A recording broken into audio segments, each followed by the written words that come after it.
السلام عليكم ومرحبا بكم. ان شاء الله تكونوا كامل بخير وبصحة جيدة.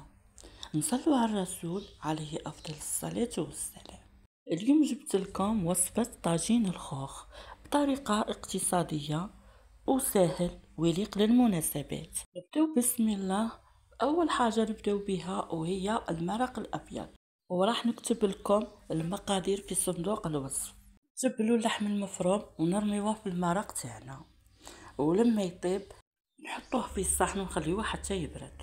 فوروا البطاطا مع رشة ملح، احسن فوروها ما نغليوهاش في الماء. نرحيوها ونضيفو صفار بيضاء وملعقة فارينة ورشة فلفل اسود وجبن.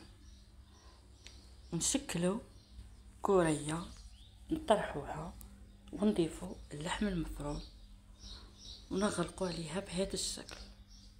يعني الطريقة سهلة وطبق بزاف بنين. جربوه وقولوا لي واش رايكم.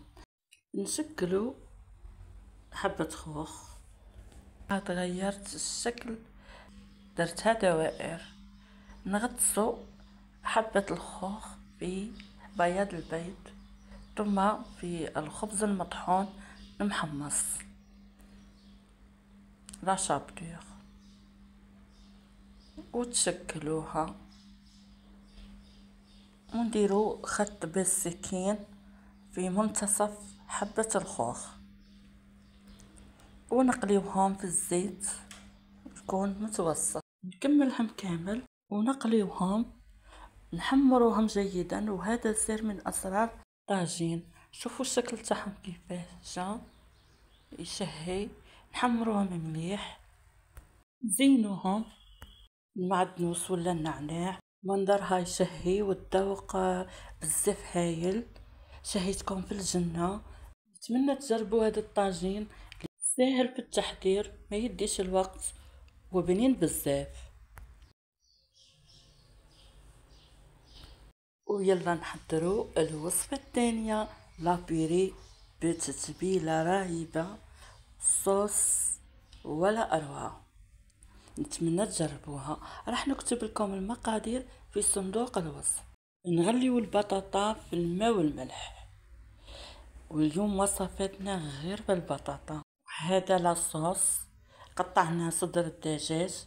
راح نكتب لكم كلش في صندوق الوصف. بعد ما طابت البطاطا حطينا ملعقة زبدة وحطينا الجبن، وضيفوا 2 ملاعق من الزيت. الزيت راح البطاطا تجي معلقة، تجي بنينة بزاف بالزيت. حطينا الزبدة وحطينا الجبن اللي عندكم، وحطينا 2 ملاعق زيت، ونضيفو كاس حليب يكون دافي. شوفوا البطاطا بعد ما رحيناها، شوفوا كيفاه جات معلقة، جات بنينة بزاف. شهيتكم في الجنة. نتمنى تجربوها على طريقتي. نحطوا لابيري في صحن التقديم، ونحط قطع الدجاج ونسقيوها باللاصوص بزاف بنينه. نتمنى الوصفات اللي حضرتها معاكم نهار اليوم تنال اعجابكم وتجربوها. حبيت نقدم لكم افكار ووصفات تكون سهله وتليق للمناسبات، وان شاء الله في الايام المقبله راح نفيدكم بوصفات تكون اقتصاديه وصيفيه وسهله التحضير. ونشكركم على دعمكم وعلى التعاليق المحفزه اللي فرحتني. دمتم في رعايه الله وحفظه، والسلام عليكم.